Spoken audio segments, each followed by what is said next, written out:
Sir, Vinay ಅವರ ತಾಯಿ ಪರಿಸ್ಥಿತಿ ಅಂದರೆ ಅವ್ರ ಮಗನ ಈ ಒಂದು ಕೇಸ್ನಲ್ಲಿ ಸಿಗಾಕೊಂಡಿರೋದು, ಜೊತೆಗೆ ಈಗ ಸದ್ಯಕ್ಕೆ ಕಸ್ಟಡಿಲಿರುವಂಥದ್ದು ಹೇಗಿದೆ ಸರ್ ಅವ್ರ ಪರಿಸ್ಥಿತಿ? ಯಾಕಂದ್ರೆ ನಿಮ್ಮ ತಂಗಿಯ ಬೇರೆ ಅವರು. ನನ್ನ ತಂಗಿಗೆ ನೋವಿದೆ, ಬಟ್ ನಾವೆಲ್ಲ ಸಮಾಧಾನ ಮಾಡ್ತಿದ್ದೀವಿ. ಯೋಚನೆ ಮಾಡಬೇಡ, ಎಲ್ಲ ಸರಿ ಹೋಗುತ್ತೆ ಅಂತ. ನೋಡೋಣ, ಕಾನೂನು ಅಡಿಯಲ್ಲಿ ಕೆಲಸ ಮಾಡ್ತೀವಿ, ಕಾನೂನು ಅಡಿಯಲ್ಲಿ ಬಿಡಿಸ್ಕೊಂಬರೋಕ್ಕಾಗಿದ್ದರೆ ಬಿಡಿಸ್ಕೊಂಬರ್ತೀವಿ, ನೋಡೋಣ.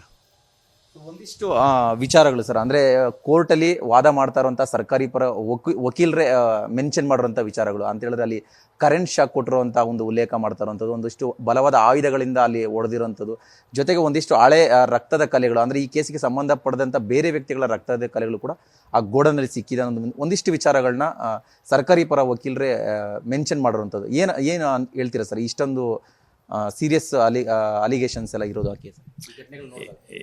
ಈ ಕೇಸ್ ಮೊದಲನೇದಾಗಿ ನನಗೆ ಗಮನಕ್ಕೆ ಬಂದಿದ್ದೆ ಈಗ.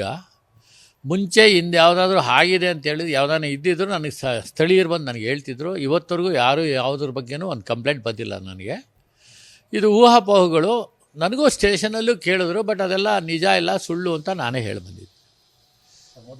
ಈ ಕೇಸ್ ಹೊರಗಡೆ ಬಂದಾಗಿಂದ ನಾವು ನಿಮ್ಮನ್ನ ಅಬ್ಸರ್ವ್ ಮಾಡಿದೆ, ನೀವು ಈ ಕೇಸಲ್ಲಿ ತುಂಬ ಅಂತರ ಕಾಯ್ದುಕೊಂಡಿದ್ದೀರಿ. ಯಾಕಂದ್ರೆ ನಿಮಗೂ ಅದಕ್ಕೆ ಸಂಬಂಧ ಇಲ್ಲ, ಅದೇ ರೀತಿಯೇ ನೀವು ಹೇಳ್ತಾ ಬರ್ತಾ ಇದ್ದೀರಾ. ಈ ವಿನಯ್ ಅವರು ಈ ಕೇಸ್ ಇರೋದ್ರಿಂದ, ಯಾಕಂದರೆ ನಿಮ್ಮ ಸಂಬಂಧಿಕರಾಗಿರೋದ್ರಿಂದ ನಿಮ್ಮ ಕಡೆಯಿಂದ ಲೀಗಲ್ ಆಗಿ ಏನಾದರೂ ಹೋರಾಟ ಮಾಡುವಂಥ ಕೆಲಸ ಏನಾದರೂ ಆಗುತ್ತಾ? ಲೀಗಲ್ ಸಪೋರ್ಟ್ ನಿಮ್ಮ ಕಡೆಯಿಂದ ಏನಾದರೂ ಈ ಕೇಸ್ ಸಂಬಂಧ?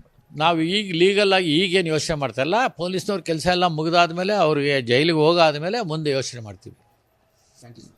ಎಸ್, ಇದಿಷ್ಟು ಪಟ್ಟಣಗೆರೆ ಜಯಣ್ಣ ಅವರ ಮಾತು. ಅಂತ ಹೇಳಿದ್ರೆ ಪೊಲೀಸವರು ಸ್ಟೇಟ್ಮೆಂಟ್ ತಗೊಳ್ಳೋದಕ್ಕೋಸ್ಕರ ಸ್ಟೇಷನ್ಗೆ ಕರೆದಿದ್ರು. ಅವ್ರ ವರ್ಷನ್ ಏನಿದೆ, ಅವ್ರಿಗೆ ಗೊತ್ತಿರೋದು ಈ ಕೇಸ್ನಲ್ಲಿ ಏನಿದೆ ಅನ್ನೋ ವಿಚಾರಗಳನ್ನ ಈಗಾಗಲೇ ಪೊಲೀಸ್ ಅವರ ಮುಂದೆ ಹೇಳಿರುವಂಥದ್ದು. ಕ್ಯಾಮ್ರಾ ಪರ್ಸನ್ ಸಿದ್ದು ಜೊತೆ Bharath Krishnappa, news first. News first, ನಿರ್ಭೀತಿಯಿಂದ ನಿಮ್ಮ ಪರವಾಗಿ.